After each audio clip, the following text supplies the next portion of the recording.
Hey everybody, welcome back to another Volition stream. I am Josh Stinson, the video editor here and stream producer, stream czar, whatever you want to call me. And today, on the couch, we've got a new guest. Introduce yourself. Hi, I'm Tommy Leeds. I am a cinematic artist here at Volition. Been here for about 5 months, and super happy to be here, man. Yeah, thanks for being on. And over in the corner, we got Mike. Hey Mike. Hey everyone, Mike Watson here. I will be moderating chat and passing along any questions you might have to Josh and Tommy. Saints Row News, Saints Row 4 Switch is coming out on March 27th. We should have some more information to share regarding pre-order soon. And just another note that Volition is not involved with the port in any way. We didn't work on it. That's being done by Deep Silver Fish Labs, but we're going to be happy to support that when it comes out. And I'm going to turn you back over to Josh. All right, thanks Mike. So yeah, for people who are new to this or haven't seen these specific types of streams we do, this is just a dev chat. We just kind of talk one-on-one with somebody else who works here and see how they got here, what they do, and all that stuff, especially because there's so many different disciplines that go into making a game. Like, there's a ton of stuff to cover. But yeah, you, I believe, are the first person we're having on who works specifically just on cinematics. Nice. Cool. And that's something I really wanted to talk about because I personally have a lot of questions about that, and also it's just like, you know, people like watching cutscenes in games. Like it's a big like what's the word I'm looking for? Like, I don't know, when you got good-looking cutscenes in a game, like I feel like the production just immediately just like shoots way up and just like it's such a, for me at least, very important thing too, because I really care about like narrative heavy games, so like having good looking cutscenes and stuff is important to me. But yeah, so you just started working 5 months ago here? Correct, about 5, yeah. And have you worked on other games before working at Volition? I did, yeah. So right after school, I got picked up by Telltale, and I worked there for about 1.5 years. Okay. Before the studio shut down, and then made my way here. Okay. So how'd you find out about Volition? Do you just you know somebody here already, or? Well, I knew about Saints Row, and so being a cinematic artist, one of my favorite things is storytelling. Yeah. And Saints Row is one of the few franchises where I felt like y'all told stories and there was really nothing off limits. And I mostly knew 4, which is super outlandish, you know, it's extreme, and so it was attractive to me to see that and be like, wow, you can tell stories using anything, you know. Right. So that clued me into it. Okay. Yeah. So yeah, I guess working on cinematics and stuff. I guess before we get into anything more specific, what is just a like general day like working here on cinematics? Yeah, that varies. So most of the time, the best days are where we have a scene that we're in charge of. So there's about 4 of us in the cinematics department, and any given time we have a scene that we're kind of in charge of. So it went through the higher ups. They're kind of like, they had their hands on it, and they're like, we want a scene that shows, I don't know, someone getting shot. I'll just say that. And then writing takes a pass at it, and they're like, this is the dialogue we want, these are the characters we want in there. And then it gets passed to us, where we're given kind of the voiceovers, hopefully kind of the finished characters, and we start blocking out visually how we want to tell that story. Okay. So we block out the cameras, we block out the characters, where do we want this line to be told, what is the camera going to be doing, and we kind of block all of that out and tell the story visually. Okay.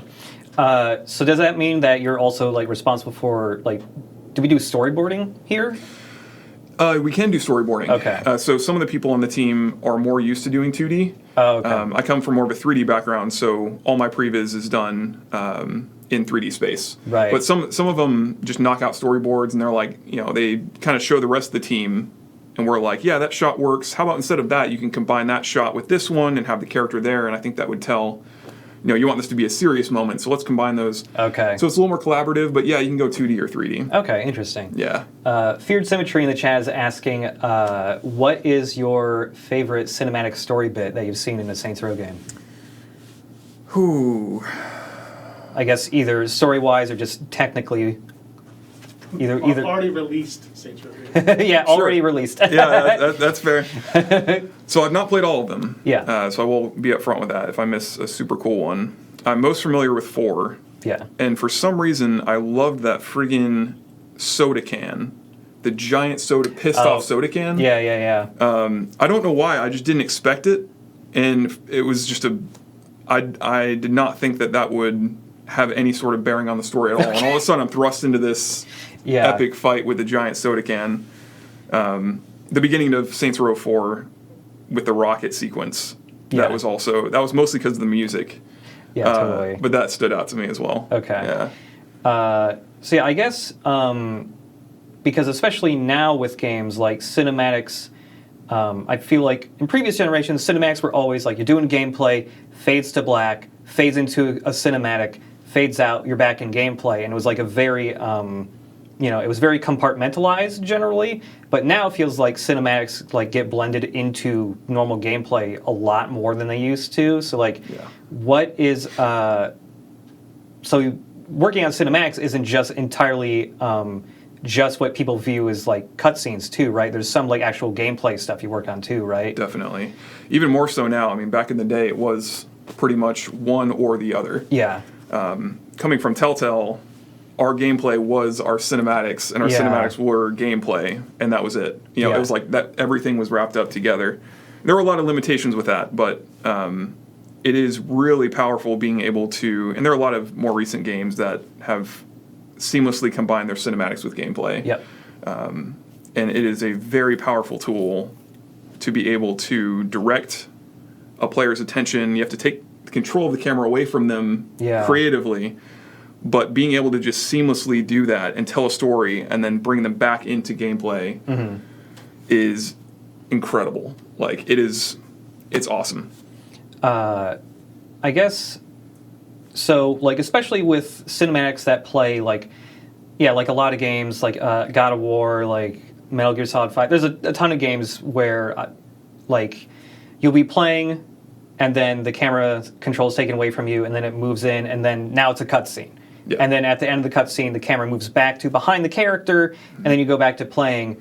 How much, like, for that style stuff, do you have to, like, work with, like, gameplay designers or anything to, like, make that stuff happen?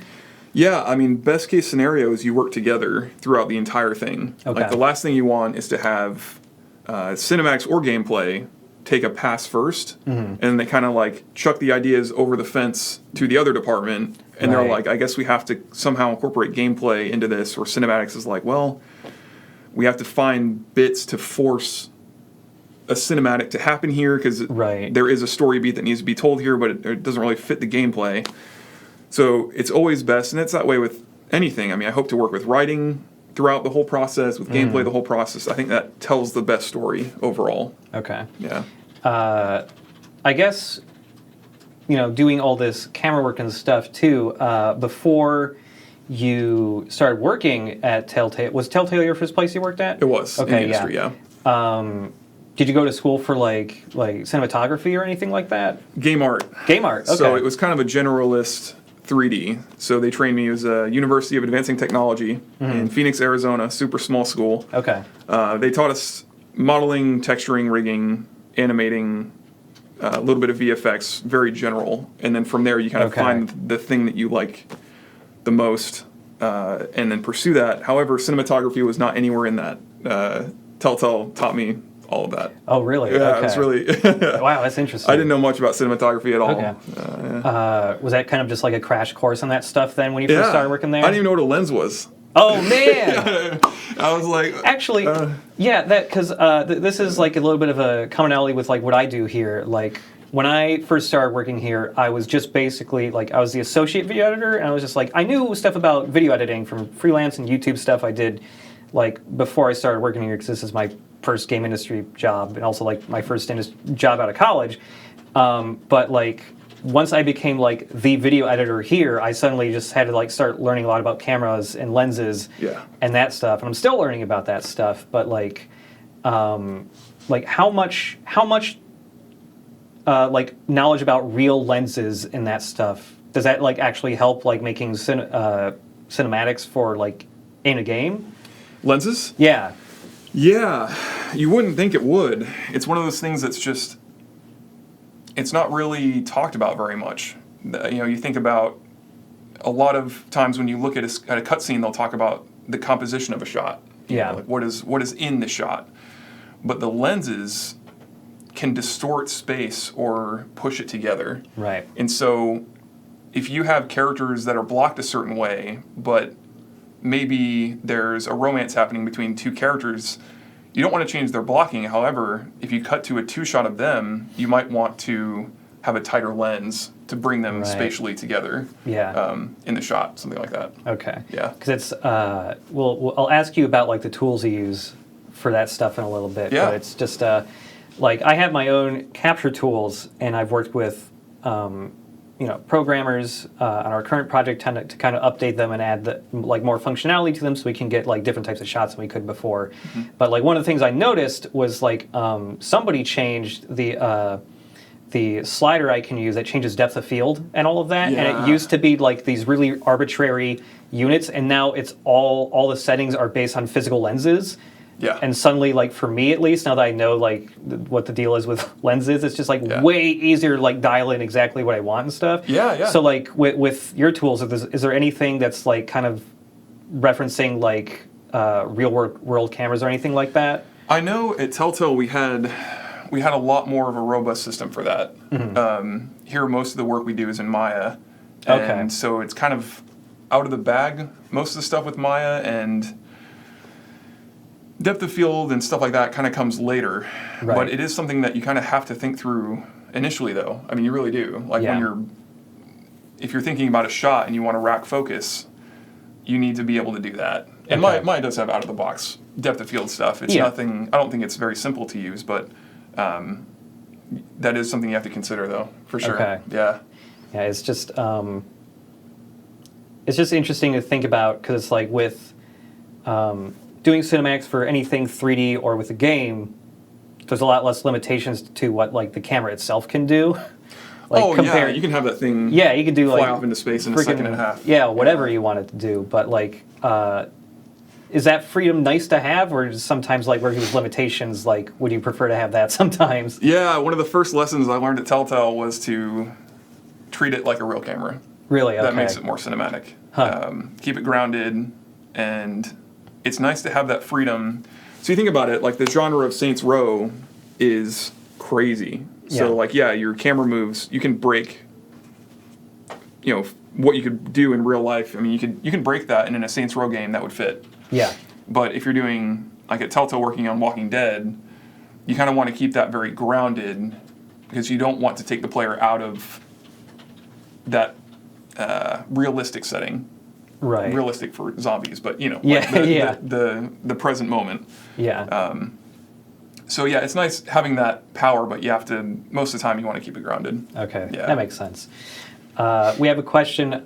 Where does direction come from for story beats and cinematics and writing?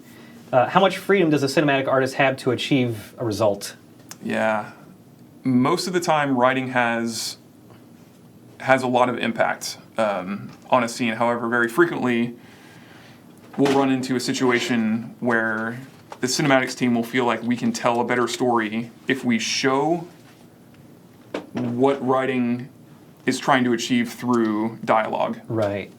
So instead of, and I love writing. I'm just using this as an example. But instead of being like, "Whoa, that was scary," like, I'll approach that and be like, how can I show that it's scary and keep the dialogue removed? Right. And so it's more of a show don't tell. And we have the freedom to be able to bring that stuff up. And so I think that's a part of that relationship where you really want to work with writing. Mm-hmm. Most of the times writing gets a first pass, and then we kind of get the handoff.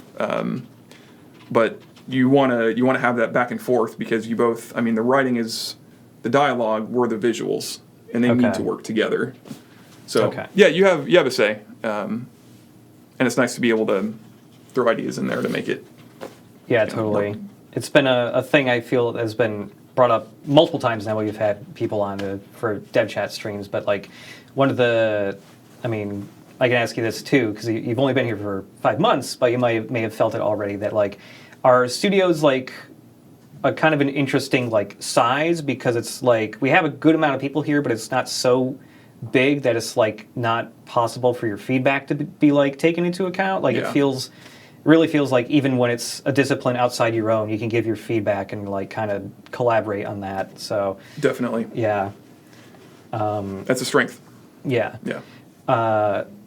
So yeah, I guess working at the contrast between working at Telltale and working here, from your experience from working on cinematic stuff for here so far, like how different is it doing cutscenes for something that is essentially a kind of a choose your own adventure style thing versus like a actual like open world thing? It is very different. I think it's probably about as different as it could be. Okay. I'm just trying to think of every angle of this, and it's our animation at Telltale was keyframed. We try to focus more on mocap here, so that affects how you shoot things. And at Telltale, QTEs were king, and that was a lot of how you worked. Here, a little bit, our system's different than Telltale. Telltale's QTE system was nuts. It was very robust. Yeah. And here we have a lot more limitations. Okay. Before you go on further, can you also explain to the audience what keyframes are? Oh, yeah. So I think everyone's familiar with mocap, that you put a suit on someone, an actor, they act out whatever it is you want them to do, and then a computer records their action and then sticks that on a digital character. Yep.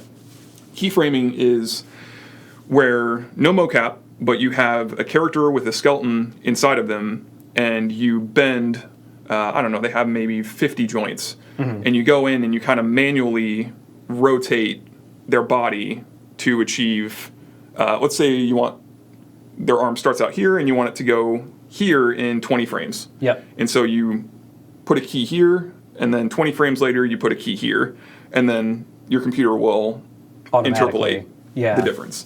And then you just do that for the entire body.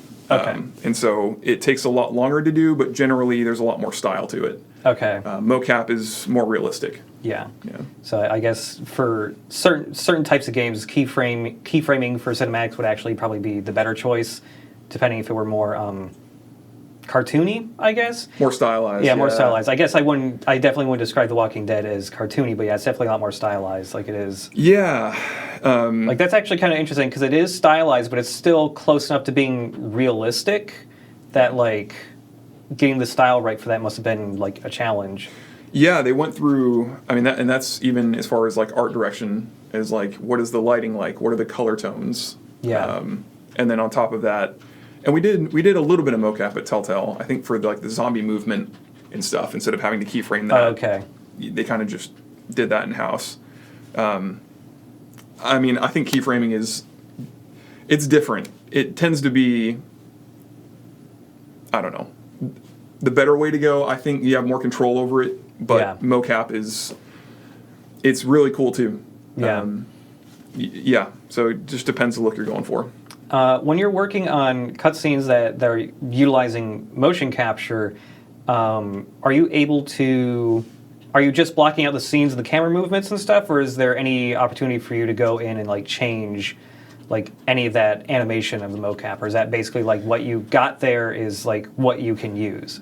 Yeah, so when we previz a scene and we kind of go in and we rough out all the actions that we want to happen, we then fly out and we direct the actors who are doing the mocap how they're supposed to do their actions. So say we have someone run and jump on somebody's back. I don't know.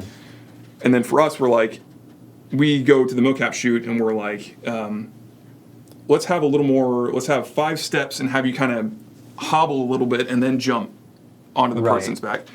So luckily, because we're the ones directing the mocap actors, and we also prevised it, most of the time it's pretty close to what we want. Right.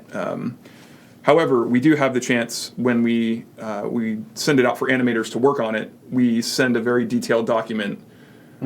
For instance, in mocap, you don't want someone to actually, deck someone in the face. Right. And so like in our document, we'll be like, please make the contact happen with the eye. I don't know, something like that.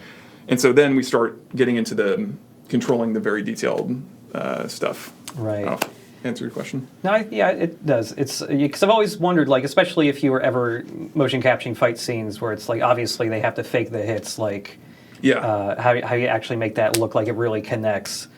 But yeah, so yeah, working on cinematics for our current project, like. What are some of the, without getting too specific, I suppose, I know that every time I get questions like this, it's just always like, I hope, it's just like, I know it's hard to answer without getting like specific. Yeah. But what are some of the like difficulties of doing cinematics for like this style of game? This style of game. Current project?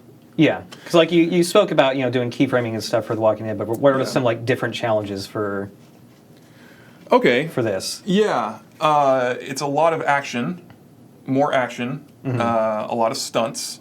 And so I think stylistically, when you're thinking about previzing a scene and you have all of these stunts that you have to not only previz, but you have to think about how you're going to shoot it in the mocap volume. Yeah. Where these real people are actually sliding down a ramp or rolling down a ramp. And I think different to Telltale. I mean, Telltale, we had Walking Dead, Minecraft, Batman, Guardians of the Galaxy. Yep. Saints Row it's nuts. It's big, and so I think cinematically being able to go from the documentary feel of Walking Dead, to this, like sweeping things, jumping on stuff and blowing up, and it's like.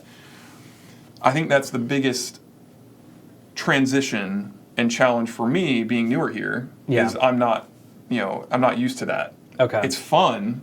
But it sounds like a cool thing, but it also sounds like it's like a challenge to make sure like you can get it right.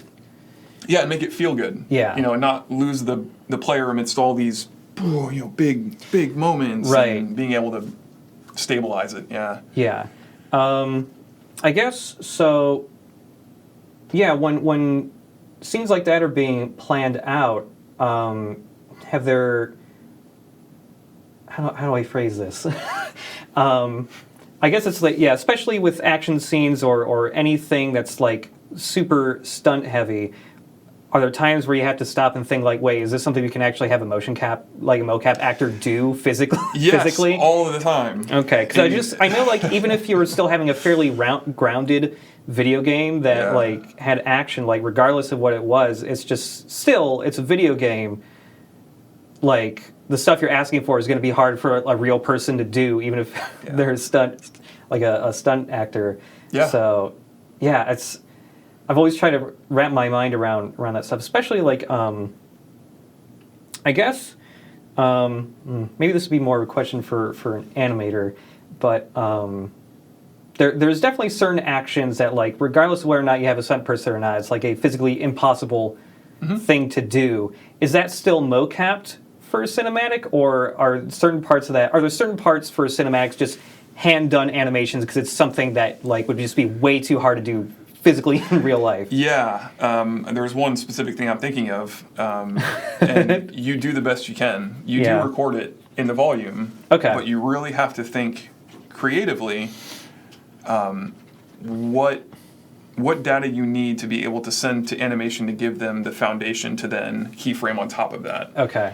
And so one example that's super common is, say for instance, you want someone to jump from the second floor of a building, land, and then go into a cartwheel backflip. It's like, okay, it's not happening in the mocap volume, right? Yeah. But you can do something where you get the run and jump, then you cut, set up the landing with your mats. Okay. And then you have, then you start and they, maybe start from 3 feet off the ground. Yep. Then they run, jump, and then they get the landing data. Cartwheel, and then maybe if it's too much, cut, and then have them just do the backflip separately. So you kind of have 3 takes, and then you send all 3 of those out to animation, and they stitch it all together. Okay. Yeah.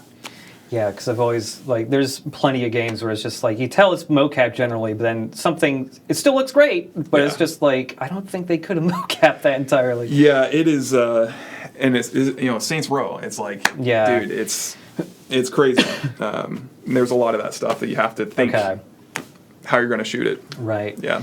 So yeah, it's maybe we can actually switch over to the computer here and show some of this stuff you've worked on. Cool.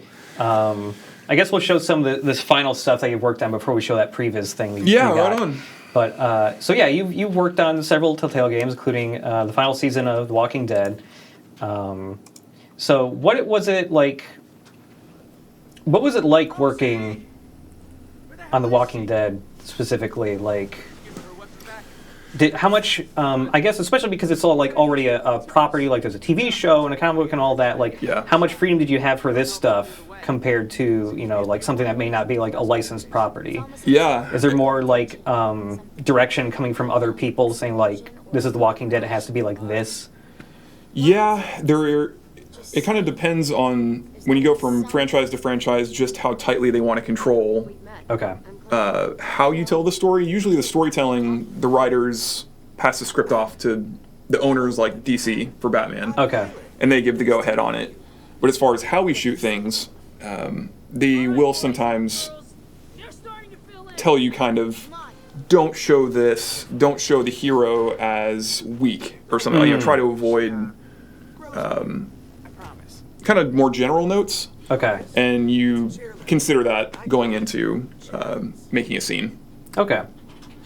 Yeah, this scene was nuts, man. Yeah, I'm also just another thing is oh yeah, here's another question. Do you get character or franchise briefs before a project like this? Explain a little more. So I guess more before you start working on these cinematics, it's essentially, are you getting documents saying like, these are what these characters are like, this is how, this is what the franchise is like, this is the tone, this is kind of like how generally we want things to be shot, or like... Yes. Yeah. Yeah, so most of the time we'll have what's called a Bible. That would be there's a more longer name for it, but it was essentially just that. It's like, who are these characters? What motivates them? Okay. As well as for if we're going to shoot something, is there a director that we can look at his movies and be like, this is what we're aiming for? Maybe like epic wide shots. Okay. To establish the scale of the city in Batman or something like that. I was gonna ask like how much like reference do you like watch just to study how things are shot for like different tones and moods and stuff like that.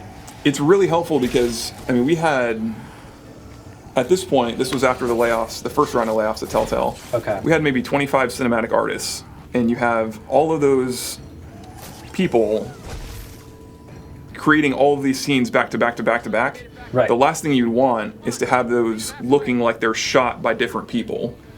Oh, okay, yeah. Best case scenario is for the director to be able to look at all these scenes and to be able to kind of reel in the ones that are going too far and push the ones that might not be hitting that mark of what we're shooting, what we're aiming to shoot for, and make sure that they all kind of look like they're shot by the same person.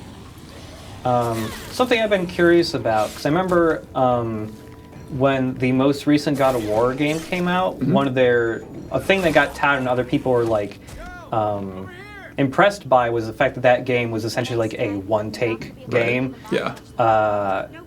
When working on a game, is a one take more difficult to do than if you have camera cuts? Because I'm under the impression that lots of camera cuts can actually be harder to handle sometimes.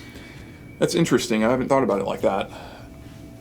You can we cheat a lot of stuff between cuts. Yeah. You can do anything you want. Yeah. You can you can cheat somebody all the way. You can cut a passage of time out of a scene just by cutting. Yep. So cheating, we would cheat all the time at Telltale. I still do it here.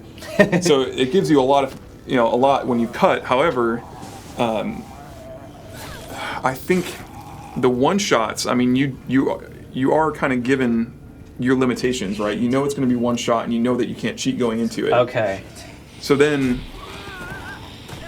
it's a little harder because then gameplay-wise, you have to make sure anytime that you seamlessly blend into a cinematic, you're controlling the player as much as possible, putting them into a choke point or something. Right. So you kind of go into it with that instead of having like this open world where they can approach a cutscene from any direction. You're going to probably need to cut into that. Gotcha. So I love where you're going. I've never thought about a one-take being easier to do. I suppose when I heard, I have seen people say it was easier, but maybe I'm thinking more of a, less from a planning and direction-wise, but more technically. Because I saw some people complain, like not complaining, but speaking about how games they had worked on, essentially having multiple cameras set up and getting the cuts to look good. Yeah. Because I know that I've seen in some games before where sometimes you see it cuts from one shot to another, and the split second where it's switching to the new cut, like not everything pops in right away, or there's post-process effects that don't work on the first frame because they need data beforehand. That would happen all the time with us at Telltale. All the time. Right. So yeah, you do avoid all of that.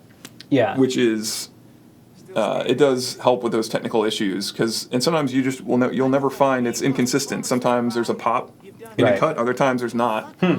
And so, yeah, you certainly don't have to worry about editing. Okay. You know, pacing you will with a one shot, but for sure. Now, working on stuff like this, how does this work out? Where it's essentially like there's a part of the cinematic that just has to go until you get player input to make the next thing happen. Like is because I know lots of these have time limits and they're still walking, but do you essentially have to like set up like a looping section for when they're walking or something like that? Yeah. Okay, you do? Yeah, so, and it kind of depends on if we did have some dialogue choices that went on forever. You know, it's just until player input, just loop them in this, you know, they're sitting, you know, standing there, breathing, whatnot, they're waiting for your input. Most of the time, it'll be about 7 seconds long, and you just need to have enough data. So this is one where you could literally stand there with Batman. Okay. You don't have to keep pushing forward. Eventually, if you don't push forward, he will start moving forward on his own. Oh, so okay. It kind of depends how the director's feeling that day. But you do need some sort of looping animation because the player could push it at any point. Right. Yeah. Okay. And I'm guessing that is also something that is, when you're doing Previz, is that something that is like in the Previz as well? Like this is how this part will work before the choice is done to go to the next part? Yeah. You kind of have, so at Telltale, we knew where all the QTEs were going to be and what kind of QTEs they were going to be. Now, changes would happen all the time, but going into it, Previz-wise, we would at least know our dialogue options are here, this is how they branch. There was a big chart that showed how all these things spaghettied, you know, wherever. Totally. And so we kind of knew going into it, and we shot things from the very beginning of Previz with those QTEs in mind because they were already called out. They were already, programming had already done a pass, they'd already set up all the QTEs, so we simply needed to go in and block the characters for those moments. Okay. Yeah. And working at Telltale too, because they made quite a few games, and they were all, you know, the within the same type of like genre. Was like the process for making this stuff like super streamlined after a certain point? It was really fast, man. Okay. Like we were built from the ground up for speed. Okay. And we could Previz an entire scene in about half a day. Wow. It was nuts, man. Wow. Like it was. Now the thing is we didn't innovate very much. That was a problem that we ran into frequently because we just kept churning these things out. Right. Over and over and over. And so it was cool being able to work that fast, though. Yeah, You know? I mean, it must be at least, I can imagine at least for a portfolio that's pretty rad because like you're able to get a lot of different looking stuff out. Oh, also, when you were working on like The Walking Dead, because I know Telltale had enough people that they could work on multiple projects at once, right? Yeah, when I first got there, there was 4 games going at one time. Was anybody ever working on scenes for more than one project at a time, or were you generally assigned to just one project? One at a time, however, it was frequently that you were on, say, Guardians for a week, and then you jumped over to Minecraft for a week, and then you Okay. jumped over to Walking Dead for 3 weeks. Okay. So you would bounce You only were still- one at a time, but Okay, you were still kind of juggling between them. definitely. Yeah. Did that ever get like I don't know, did that ever get like kind of confusing where it's just like, oh, I'm in like Walking Dead mode, now I have to work on Minecraft? Oh, I know, and it's like you absolutely cannot shoot those the same way. I mean, Yeah. good grief! Like, please don't shoot Minecraft like a zombie horror. You know, it's like, so you do have to transition very quickly, which I think was really good for me to learn. Okay. Because none of those you shoot the same way. I mean, Right. Guardians of the Galaxy and Batman maybe a little bit, but Yeah, maybe, noir but- versus sci-fi, Yeah. it's not quite the same. And then Minecraft, you can do anything and it looked fine, literally anything, because they're block characters. Nothing looks bad. Yeah. I mean, Minecraft is such a big property too. Was there a lot of like direction that you had to keep in mind for that stuff? Because I mean, Minecraft until that came out was not like a story-based game. Right, so I yeah. guess there may have been. Was there more like freedom there to like kind of establish what Minecraft looks like narratively? Yeah, so Minecraft I worked on the least. Okay. But they really tried to stick to the lore of Minecraft, which I don't know anything about. But Right. I mean, as far as like the ingredients, the crafting, they really stuck like the bedrock or whatever they called it with, you can't go below the bedrock. Oh, yeah, or whatever. yeah. It's like, so they really tried hard to stick to what Minecraft had established. And I think Okay. we took a lot of liberties as far as the characters and stuff. I don't think there's characters in normal Minecraft, but Yeah, not really. But yeah. It's, I mean, it's just entirely like multiplayer stuff. Like, I know there is some lore because I played a decent amount of Minecraft when it was like really new, like Yeah. before Microsoft bought it new. Like, Yeah. I remember them adding more and more stuff. So there is definitely some lore there, but there was never any like, as far as I know, from when I played it, like any like big like overarching story or No. characters or anything like that. So Yeah. But it's just like putting these characters into the Nether, I think it was called, where Oh, the yes. big balloon spitting fireballs. Yep. And so it's like the story was putting them into the situations that people already knew, but the story itself, yeah, there's nothing Yeah. to go off of there. Out of all these projects you worked on for Telltale, which was the one you enjoyed working on the most? This one. Batman? Was it because it was Batman? Dude, Batman Season 2 was, man, it was nuts, dude. It was, I've really been meaning to play the Batman Telltale games just because like this one is seemed great. really special. It was right after, so this is episode 4, I believe. right. And 4, actually, no, I'm sorry, this is episode 5. But episode 4 happened right after the first round of layoffs. Okay. So this was the first time that those of us who were kind of left there, it felt like we actually came together again. Because you're missing, like half your people. And it's like, it takes a long time to feel like your team is back into the shape it was. Yeah. And we came together for episode 4, and then episode 5 was just, we actually made those decisions pay off, which most of the time people were like, in Telltale games, you don't have decisions pay off. Uh-huh. But in episode 5, man, it was, we took it on 5. And it Nice. is the thing I'm most proud of at Telltale that I was able to work on. And it's freaking Batman. Yeah. So it's like, I mean, getting to work on a IP like that just seems so like fun. yeah. yeah. Good work. I still remember loading the scene. The scene for episode 4, and Yeah. I just saw Batman. Like, I load up my scene, and he's just there idling. And I'm like, Yeah. oh my gosh. And then I clicked on him and moved him, and I'm like, oh. Yeah. Like, why did you give me this power? It was super cool. Yeah, it's really cool. Yeah. Yeah, I guess we'll in a second move on to show that previs you sent me as well. Yeah, sure. Just because I feel like actually here's another question. I'll actually just go back in this video to ask about it. Yeah. So I became aware more of how cutscenes worked in video games when I was like 14 or 15. There was this really weird thing that came out with a little bit after Metal Gear Solid 2 came out. Okay. It's called the Documented Metal Gear Solid 2. You could load up any cutscene from that game in it, and they would give you free reign control of the camera, and you could pause, rewind, fast forward, frame by frame, every cutscene in that game. Really? It's really interesting. but you could use that to see essentially more of like, oh, this is how cutscenes in games work, and I had no idea until then. But like even still now, how much when you're blocking shots, there's characters and stuff that don't matter in that shot. They're out of frame. Mm-hmm. How much do you still all that stuff like that's outside? How much does that stuff just like completely disappear? Because I know in the past, like sometimes that would happen for like performance optimization reasons, but like. Yep. Is that still done in cinematics? Yeah, it still is. Most of the time, if a character wasn't in a shot, sometimes at Telltale we would just shove them underground so that we didn't have to worry about them. However, we were told not to do that because they're still... they're still being rendered? Right. Okay. And so you have to be careful. I mean, you still want the shadows of someone off frame. If they're still around, you want to make sure that they're... If there's supposed to be a shadow, that you see them.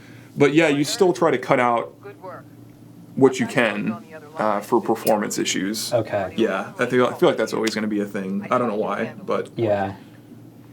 I was still curious if that was like a practice done today, because I just remember seeing like Revolver, Ocelot, or Snake either completely vanishing or their model would like contort in a really weird way and be frozen until the camera cut back to them and then they were normal again. Yeah, you don't need them. Yeah. Yeah, or like for instance, like I think Tiffany leaves in this scene, and so at that point you just, I think what we did is you just shut them off, like you shut their mesh off to where it's not, they're not needed anymore. Right. Yeah, still a thing. Okay. Yeah, so this is what I've been working on in my free time. Yeah. So for you guys on stream, this is more of what Previz looks like, as opposed to the super polished, lighting's all perfect. Yeah. So usually stuff's more gray boxed. You got this very simple character, no facial stuff. Mostly just trying to nail down what are the main story beats needed to tell the story. Animation's rough. You can have people sliding across the ground. That's totally fine. You just need it to be readable. Right. That's the biggest thing with Previz.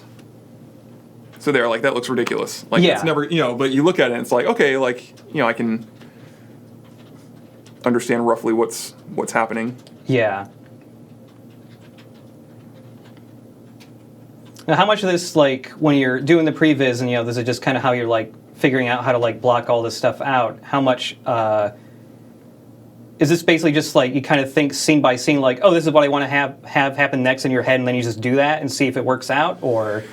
Yeah, so this scene I've had in my head for years, this animated short, but you go into it and you put it actually in 3D space and you'll find some things don't work as you thought they would. Right. Or and so you try to adapt, and that's why this stuff looks so simple, is it's very easy to iterate. Yeah. So for instance, if someone says, this shot is not good, put it over here and reanimate something. I know that this is kind of fully keyframed here as far as like the movement isn't staggered or anything, it's not stepped, but right. For instance, in this this thing here, we just have these very basic poses. And so if you show this to your director and they don't like it and they tell you to change something, it's very quick. Gotcha. So Previz is generally built for kind of fast iteration, and as things get nailed down, then you start putting in more poses. And you kind of want your pacing to be down at this point, but you can try to nail more of that stuff down as you go. Yeah. And you start adding more of the VFX, so like right here, you just see a sphere explosion there. Yeah. So it comes across yeah. But like in my head, when that explosion goes off and he does that cut upward, that'll be in silhouette. Oh, okay. That cut up. So something like that, you can start nailing down. So it's going to be more of a silhouette as he cuts upward. And you try to just nail more of that stuff down as you go. Right. Yeah, this is, I don't think we've shown too much Previz stuff in the past. Maybe a little bit when we were showing some behind-the-scenes stuff for AOM, but it's been a while now. Mm. But this is, we see, like, even I see, like, tons of this stuff, like, really early on in a project and stuff, and it's always really cool to see the eventual, like, because even, it's not just Previz final product, there's, like, tons of, like, iterations between that, yeah? Oh, yeah. I mean, there's so many things that get changed in the previs phase. Yeah. Yeah, it's just really cool to see like the like gradual evolution from like this to final product, and seeing like, you know, sometimes it's you look at it and it's like, wow, that was pretty similar to what you have in the end, and then, you know, sometimes it's fairly different, at least sometimes with pacing or when a shot gets cut or whatever. Yeah, it's just as a fan of seeing just like the process of like how things are made, like this especially because it's so, you know, it's just so visual. It's really cool to see. I was watching Baby Driver the other day, and they have their previs on the disc. Oh, really? For Baby Driver? Yeah, at least the Blu-ray one. Oh, okay. And so I watched just the first scene, and like you're saying, some shots were cut, and other ones were pretty close. Okay, wait. So the previs for Baby Driver, was that like this? Was it 3D? It was a mixture of 3 and 2. Oh, okay. So the characters were done in 2D, but the environments were done in 3D. Yeah. Which the benefit of that is 2D you can get a lot more facial expressions. Here there's none at all. Okay, yeah. So 2D gives you can very quickly get those faces looking the way you want. Right. But then your environments are in 3D so to help you with shot composition. Gotcha. In perspective. Okay. Yeah, for some reason I never thought they would do 3D previs for most movies except for like Marvel stuff where it's like very heavily like, you know, using CG and stuff. Definitely. But that's pretty cool. How often do you like? Because I asked you earlier, like, you know, do you use? Also, can we go back to full screen? How, you know, I asked you earlier how frequently you you know, watch reference stuff just for. Do you only ever watch reference when it's like, oh, I need to find things that are similar to the project I'm working on now, or do you ever just watch stuff just to see how they do it, just to try and learn from that in general? Yeah, I think both. If there's a shot that I see in my head, but I don't know how to do it exactly, and I'll be like, man, I remember that in Panic Room or something. It's like, man, he did that one shot where I felt stressed out, and I can't remember why, but I want to give that stressed out feeling to my audience. How did he do that? Right. I'll go in there and kind of see, and that's more from an artistic perspective. Technically, you could look at Spider-Verse or something and try to I mean, that would have to be frame by frame dissecting. Yeah. Oh god, I watched that movie for the first time just a few months ago. I was like blown away by how that looked visually. I have not seen it yet. Oh, you haven't seen it yet? But I know when I go into it, it's going to have to be frame by frame for me. I'm going to have to try to stop myself. I'll just enjoy it first off, but when I go into that, it's going to be a lot of how did they do that? Yeah, that movie is super impressive. Yeah, like it looks visually beautiful. and direction wise and all that. It is crazy what they do with some parts of that. Yeah, it's super cool. But yeah, are there any specific games that you're really a big fan of, like their cinematics direction? Oh man, I mean, I have to give props to God of War, obviously. Yeah. I mean, the seamless blending is great. Definitely something to be emulated, and people will be emulating that until it's stale. Yeah. Other than that, cinematics in games have been around forever, haven't they? Yeah. You know, I'm thinking back to like Baldur's Gate and how those cinematics, there was like 2 of them, but I still remember them. Mm-hmm. Modern, I just played through Fallen Order. Okay. I don't think there's anything too crazy that stood out to me as far as like, you know, how they did stuff cinematic wise, but there's one thing I wish I could remember what part of the game it is, because then I would just bring it up. But there's a PlayStation 2 game that actually had strangely creative camera work and just direction in their cinematics, and it was 50 Cent Bulletproof for the PlayStation 2. I haven't played it. Sorry. It's not super great, but I mean, it's 50 Cent shooting people a lot, and but they had some people who worked in like The Sopranos work on that game, no kidding. like both narrative and I think like camera work too, like direction for the cinematics and stuff, and it's like really nuts. Like there's one specific thing I'm thinking of, which is some part really early on where Fiddy's talking to like some arms dealer or something, like, I'm gonna need a lot of guns for the rest of this game, man. Yeah. And he's like, the arms dealer is just like in a big van parked on the side of the road, and it's got like a sunroof or something like that, and there's some part where he's like, I'm trying to remember exactly how it went. He basically just says like, oh yeah, come on in, take a look at my wares, and it does this weird thing where it's like the front shot of the double doors of the back of the van. Mm-hmm. The guy's inside, and he pushes them open. And when he pushes them open, the camera goes in, like underneath his arm, you see, and it's like a really wide angle. You see all the guns. It does like a 180 and then shoots through the sunroof really quick and then pans down so you see the van. And it's like really fast. It's like nuts. Interesting. I'll have to look it up now. Yeah, I'll see if I can actually find that for you, because it's like really great, because I wasn't expecting a 50-cent game to have, anything other than just like normal, head and shoulder shots, full body shot, like shot of him rolling and shooting a dude, And that's the cool thing with cinematography is there's really no, like, there are rules that you should follow, but at the end of the day, man, you do whatever you want. Yeah. Truly. I mean, just tell the story the best way possible and go nuts. Yeah. I'll definitely have to look that up for you later and send that to you, because it was also just felt like ambitious for like a PlayStation 2 game. Yeah. Because I can't think of too many PS2 games that went really crazy with their direction generally. Wow. Yeah. But yeah, I'm trying to think if I can give any examples of games that I've really liked the direction of.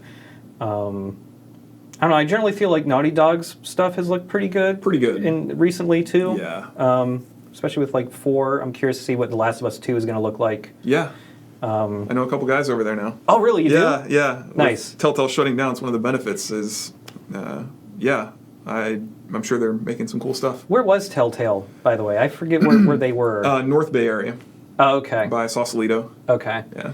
I was curious where they were. Oh, has anybody else from Telltale come here? Here, I don't I've think tried to get people in here. Okay. Yeah, because when you sent me that stuff, it's like, oh shit, he worked at Telltale. I was just starting to think like we'd gotten some other new hires, and I know that there were, lots of Telltale people going to other places. I was curious if anyone else came here. I don't think anyone, no one made it this far, and I think a lot of people really like California.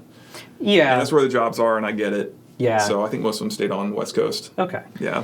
But yeah, I'm just really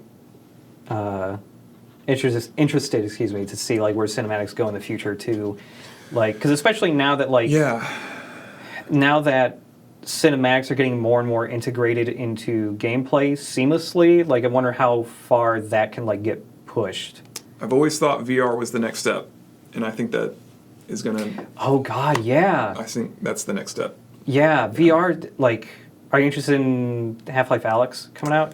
I have not followed it at all. I respect the franchise. Yeah, for sure. Because I'm just wondering, because that's like a big like AAA style like game being made exclusively for VR. I'm curious how they're going to handle cinematics for that. Because I mean, in previous Half-Life games, it was entirely always first person, and you still have control generally while everything's happening, unless it's one of the scenes where you get locked in or you're trapped or something like that. Yeah.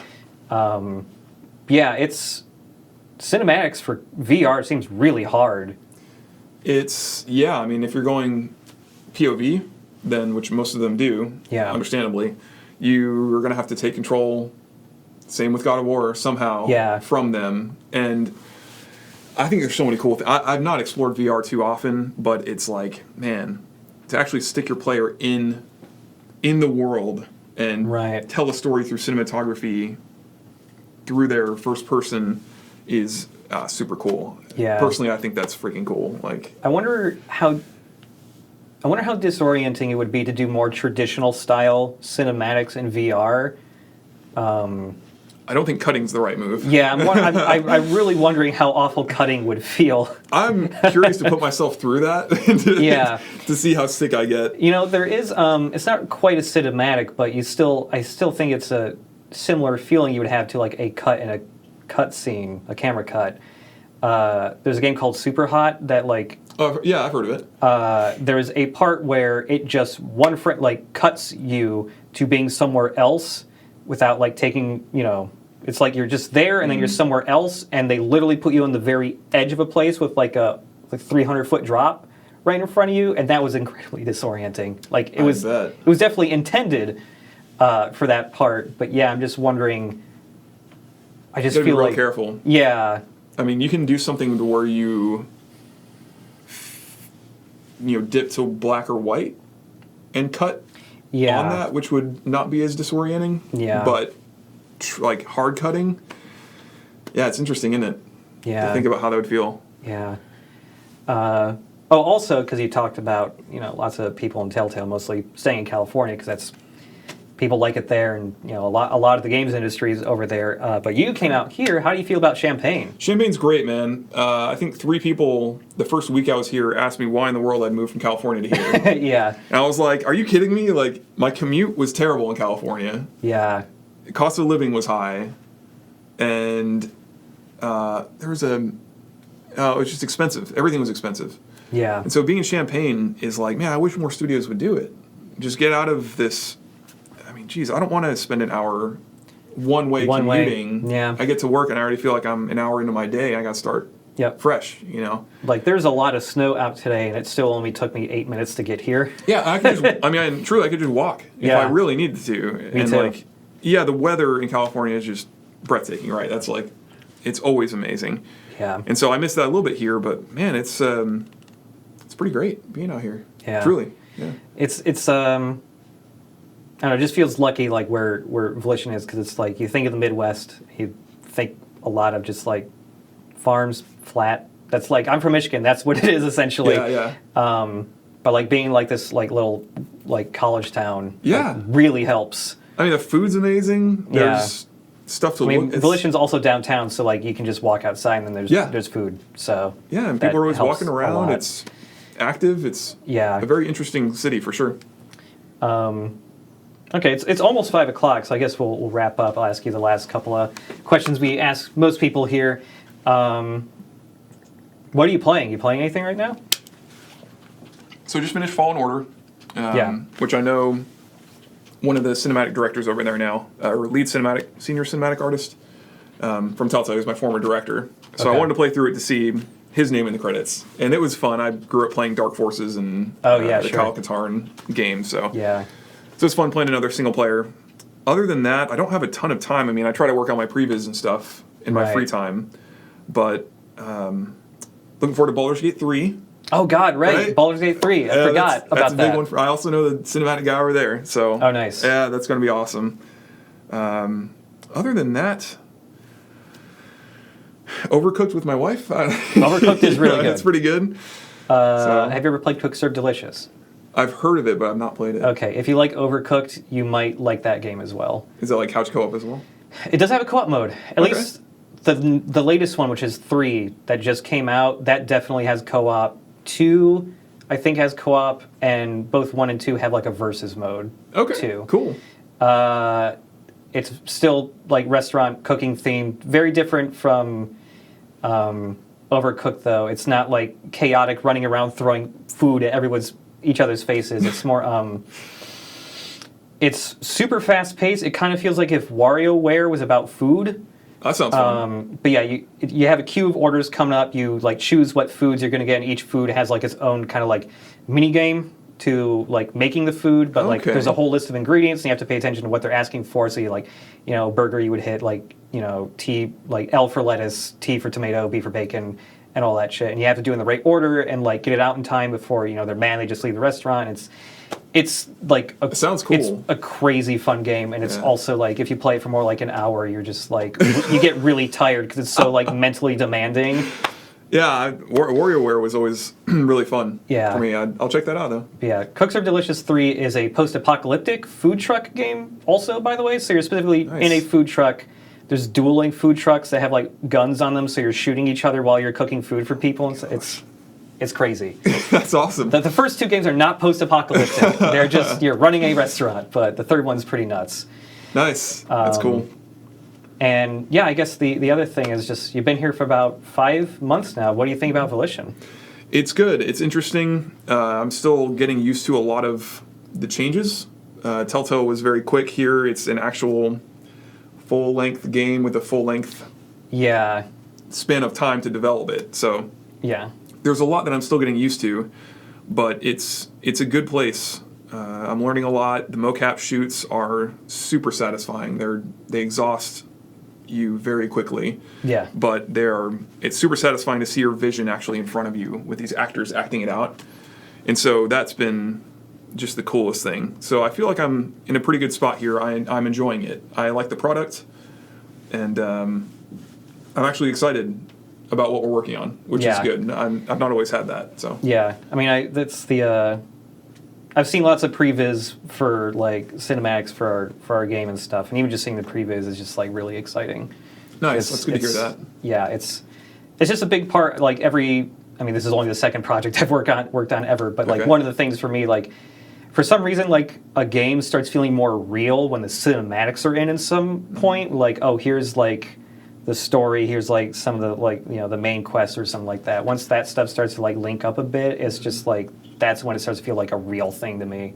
Yeah, and you start to see these characters, you know, actually talking, and you see the struggles or the personalities, and that for me, that's just always a big thing of like what I like about games is that stuff. You know, I mean, obviously the gameplay super matters too. You want it to be fun, but seeing that stuff is just like, wow, it's a real video. You know, the narrative really it does something to it. A lot of games, like the narrative is what ties everything together and makes it like super satisfying, at least for me. So yeah, for sure, that's cool. Yeah.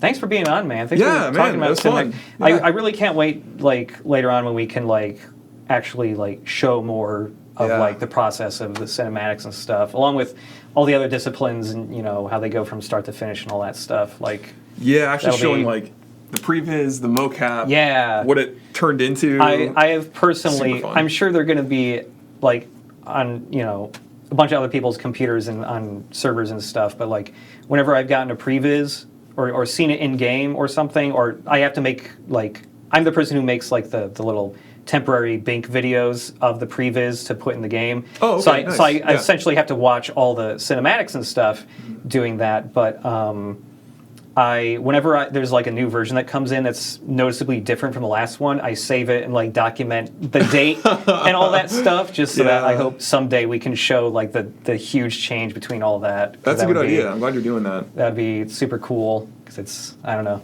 Yeah, I'd love to see that too. It's just one of the like most visually noticeable changes, along with just like general graphics of the game and stuff. But yeah, for sure. But thanks, man. Yeah, thanks for being on. Thank you. And thank you for watching, everybody. If you want to see our previous streams, or if you just want to, you know, catch up on previous projects we did and all that, like all of our Break the Build streams for our earlier Saints Row games, where we took like old builds that were like halfway through development and just see what those looked like. And I mean, a lot of the time it was called Break the Build. A lot of the time it was just like specifically just seeing like what we can hit in the console commands and make crazy shit happen and break the game. How many cars can we spawn? How big can we make the player? Stuff like that. But yeah, if you want to see any of that stuff, you haven't seen it yet, we keep all of our streams on our YouTube account, which is youtube.com/VolitionTube. And we stream every week on Thursdays at 5 p.m. Eastern, 2 Pacific. And thanks again for watching. I'm the video editor here at Volition, Josh Stinson, and today on the couch we had Tommy Leeds. And we had Mike modding the chat. Thank you, Mike. And we will see you next week. Later, everybody.